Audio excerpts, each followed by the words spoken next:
Hi everybody, we're going to go ahead and solve some questions from 3.1 in this video, and this has to do with linear inequalities. And of course, from the review, you've seen these before. You want to make sure if you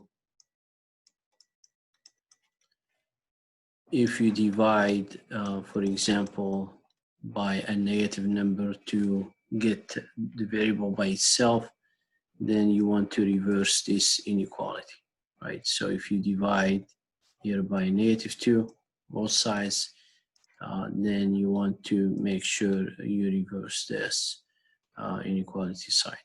So that's one thing we know.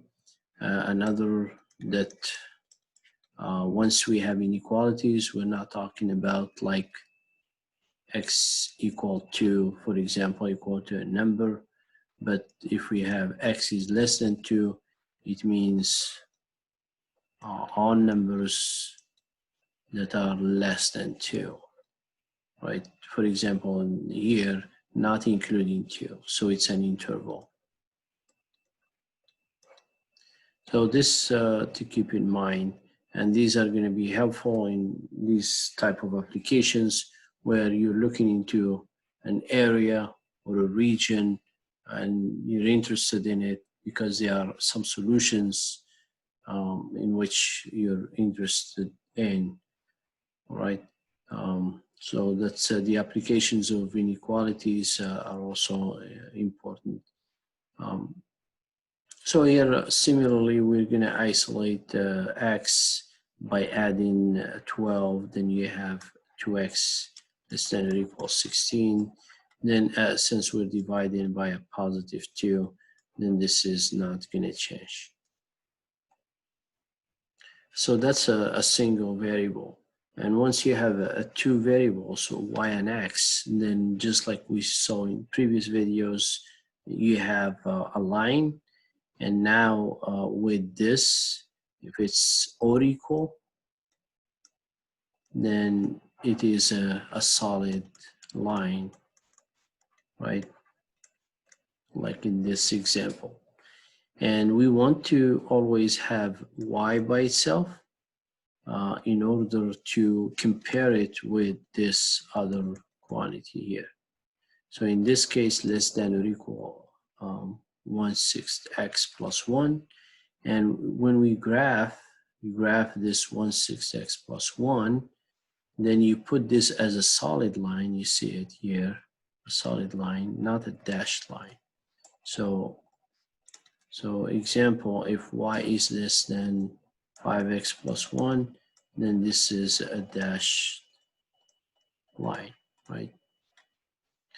Then this is the line, and what this says is the y values are always less than this other quantity. So how are we going to know this solution? One way to do it is to test. We always know there is a connection between x and y. So let's say take this point. If it doesn't pass through 0, it's easy to test 0, 0. So if I test 0, 0, I get 0 less than 1/6 0 plus 1, which is 0 is less than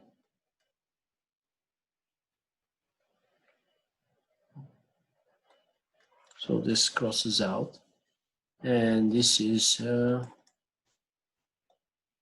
true. So graph the following inequality by crossing out the points not satisfying the inequality.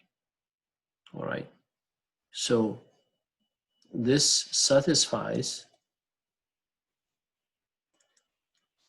but here it wants you to cross out the ones or color, the ones not satisfying the inequality, right? So this, where 0 is satisfies. Usually that's what we color. But of course, in this the method you will see when you work with linear programming, you'll be crossing out the other side, and this is where it's going to be helpful.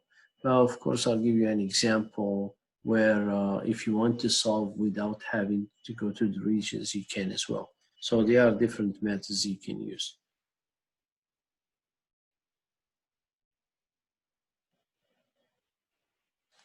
So graph given inequality x, we saw how we graph x equal -6, right? It's this line, or equal, so it's a solid line. And then we have x greater than or equal -6. It means any x greater than -6, which is these, right? Any of these numbers. However, not satisfying the inequality. So these are the ones not satisfying the inequality.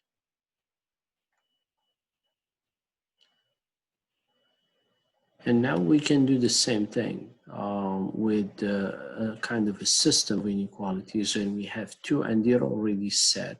So y equal 7x minus 7, which is this one, and we go up 7 and over 1, and we get this line. So this is equation 1, then inequality 1, once we pick what the color, right? So if we want just test this one before we go to next, right? What do we do? If you take this 0.00, so ignore the second one, so number 2, ignore it for now. And if you just have number 1 and you go to this 0.00 and you try it, 7, of course, times 0 is 7. 0 is less than or equal -7.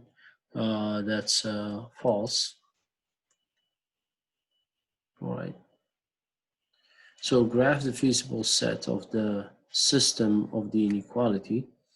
So that's false, which means that's what you want cross out. So usually we would highlight this other side, but we cross out now this side where this value is. And then we go to y greater than 0, which is the second one. So this is test number 1. Then we test number 2. Y is greater than 0. That's kind of clear about positive values, which is the upper part, right? But we're gonna cross out the lower part, which is this side. So that's why you see here. Maybe I should do let's do it this way. For the first one, we cross out this, right?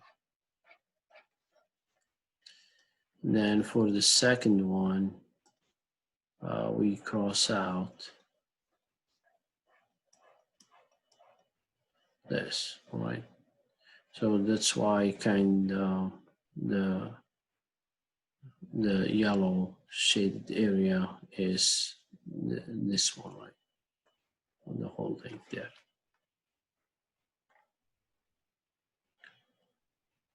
All right, so next video, we're going to talk about 3.3 and solve some examples. We can use this technique of crossing out until we find the region, or we can use some other method.